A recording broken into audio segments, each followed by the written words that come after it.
So this is everything that you're going to need for this year's UTS.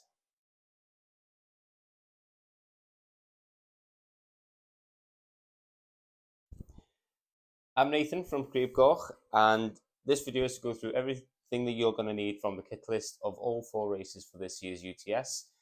Last year I took part in the 100k, and it was one of the best races that I have ever done.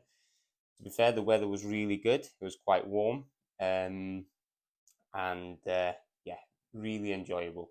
So in this video, we're going to go through all the kit list you're going to need for all 4 races.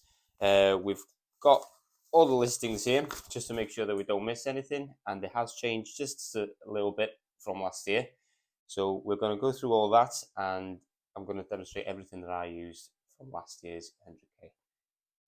So to start off, we're going to go through the kit list for the 100k and the 100 miler. They're both the same, so we can hit both races at once here. So first off on the list, some suitable trail running shoes. This is what I used last year. These are the Dynafit Ultra 100s. Got on really well with them. Before the race, they arrived like a week before the race, so I only had a short 3-mile run in them before. So I decided to commit with these. And stuck through them throughout the race. I had the spare pair in my drop bag, but decided not to use them, and got on really well with them. I also used them for my Eiger race, which was in Switzerland. That was a 50k, and yeah, on the mountains, I really get on really well with these.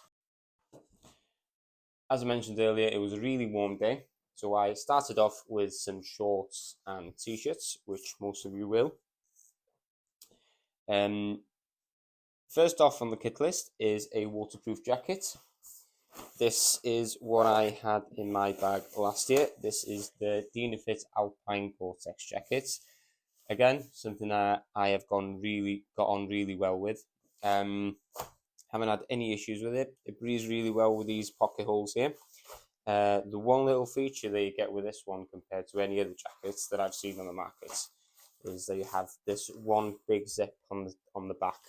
So if you do get a quick shower, you can pop that on quickly, and you can pop it over your rucksack, and you don't have to bother about taking anything off. So you're also going to need a warm second layer, something like this. It does say on the kit list that it has to be a minimum of 180 grams for a men's size medium, which this is. This is a Polartec Dynafit top. I had this in my backpack, but I did use it when the sun went down on the last few hours of the race, which I did find a bit chilly, and this was ideal. Another way that you can do this is you can have a 110 gram top, something like this, and combine that with a windproof. Again, this is a good option because it gives you a little bit more flexibility. The way I went with it, I had a windproof and I also had the 180 gram basically, just because it gives you a little bit more flexibility. The next on the kit list is some leggings, something like these. So you also can get away with something like 3/4 length and some long socks. As long as you've got cover from top to bottom, you're fine. Next on the kit list is waterproof trousers. This is what I had. These are Dynafit waterproof trousers. These are really good. These are the only running waterproof trousers that I've had that I've been comfortable wearing. There's quite a lot of stretch fabric in there, but as mentioned earlier, it was a warm day, didn't use them. Next on the kit list is you need warm and waterproof glove. So I did it a little bit differently, which you can do in the race. So I had some warm gloves, something like these, just fleece ones, but I also combined it with a waterproof mitt. I prefer to do it this way just because it gives you a little bit more flexibility again. Another thing on the kit list is you're going to need a warm beanie. Something like that will do. You're also going to need a cap and a buff. So So let's move on to the equipment side of the kit list. So first off, you're going to need a running pack to carry it all. This is what I had. This is the Dynafit Alpine 8 litres. One of the comfiest rucksacks I've had. The one thing that I did get is I had a local repair lady to fix me some attachments here so I can attach a Salomon quiver to it, which was really handy. I just find that the easiest way to carry my poles. There are other ways. You can attach it to the front, or you can get like a hip bag that can attach it to the back as well. They're all really useful. This is just what I find best for me. You're going to need to carry your smartphone with you, and you're also going to need to download the Live Trail application as well. That's just so they can track you throughout the race. You're going to need a reusable cup, something like these two, minimum 150 milliliters. Unless you have these, you're not going to get any Coke or water on any aid station, as they're going environmentally friendly and no plastics or paper cups. You're also going to need some cutlery and a bowl. This is what I found really handy, a flexible bowl so you can pack down really small. The reason why you need these is at the aid station, they're going to give you some pasta or some rice, and without a bowl, you won't be able to get any. So really handy piece of kits to have with you. So for the 100 mile and the 100k, you now need to carry a minimum of 1.5 litres of water. So one of these carries 500 milliliters. So you're going to have 3 of these. You can have 2 in the front of your backpack, or you can have another one in your back, or you can carry something like a CamelBak hydration pack. You're also going to need 2 head torches, 2 functioning head torches, and you're going to have a spare battery for each head torch as well.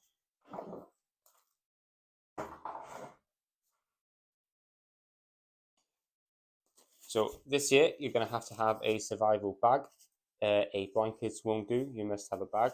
So this is what I use. This is a Life Systems bivy bag, something really small. And to be honest, every time I'm on the hills, I always carry this with me anyway. You're also going to need some emergency food. So everybody has to carry a minimum of 800 calories worth of food. So a couple of flapjacks. I put some maple syrup in something like this little Hydro Pack pouch, just so it's a little substitute for a gel. Or you can carry some carbs and your water as well.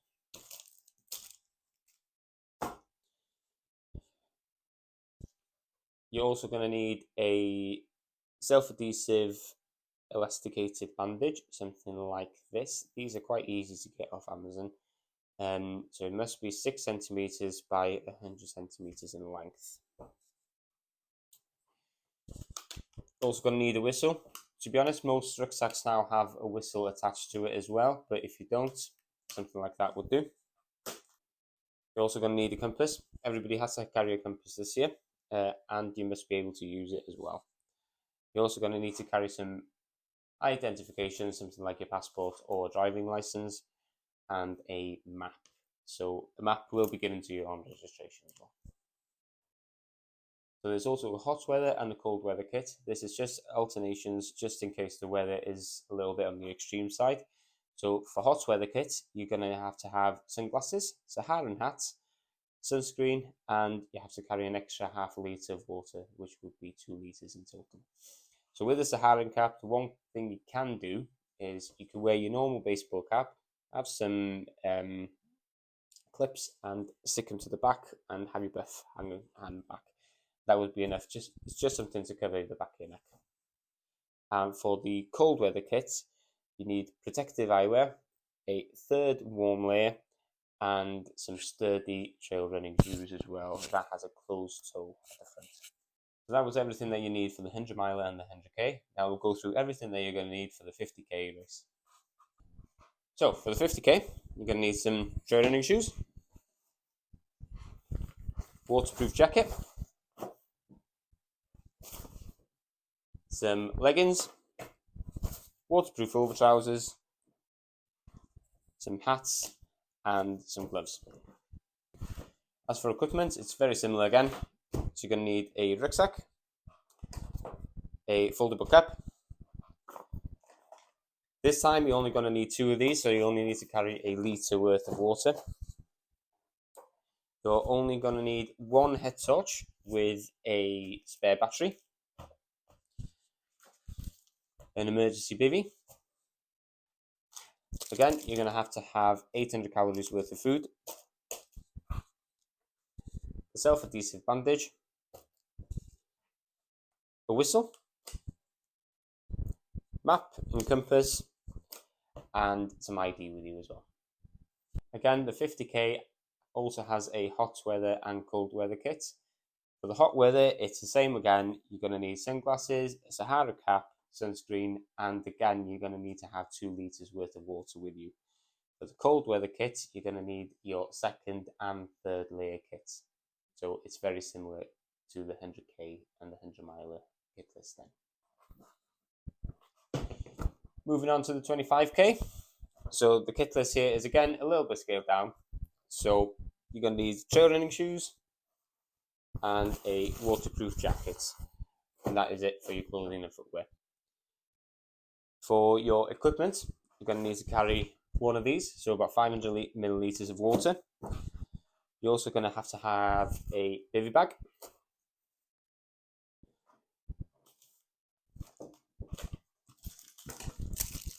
You're going to carry 800 calories worth of food again,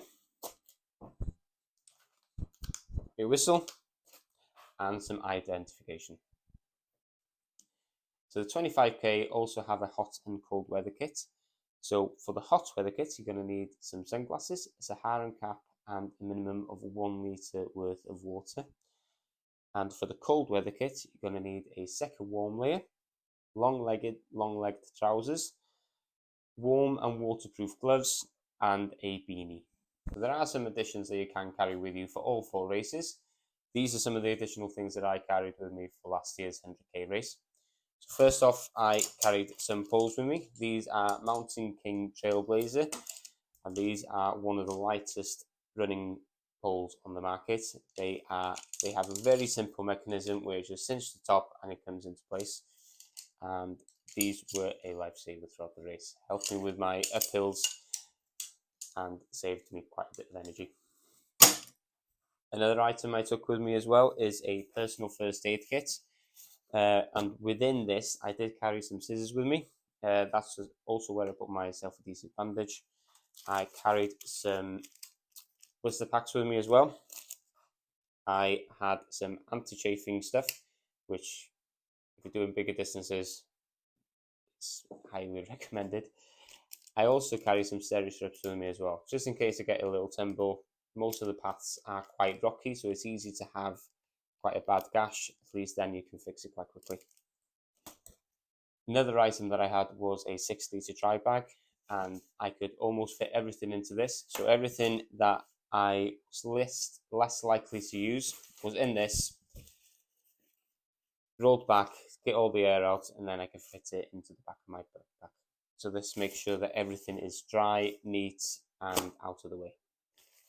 A good way of making sure that you have everything is laying everything on a kitchen table like this, and then you can go through your kit list and tick everything off just before you put it into your rucksack. Right then, so let's put all this inside.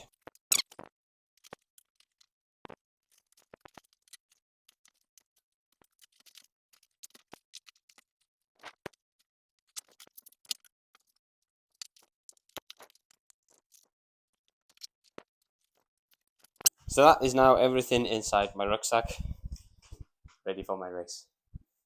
Everything fits in there nice and tidily, nice and snug, and should have no issues with that. All the kits that I've just gone through now is available at Gyffrous. We have a shop in Gyffrous and Bergelet, and we've also got a website, gyffrousoutdoor.com. And if you head over to our website, we've got a blog page that gives you all the kit list that you're going to need for all 4 races and all the items listed that you're going to need for them as well. For any last minute bits, we're going to be at the Trail Events Village with all the kit list items that you're going to need, so we've got you covered there. We're also going to be joined with Ultra, Lecky and Ufos and Ron Hill as well. So for any last minute bits like that you need, we're there with them as well. So good luck to everybody who's taken part this year in all 4 races. Hope the weather's going to be as good as it was last year and go on and smash it. Diolch yn fawr.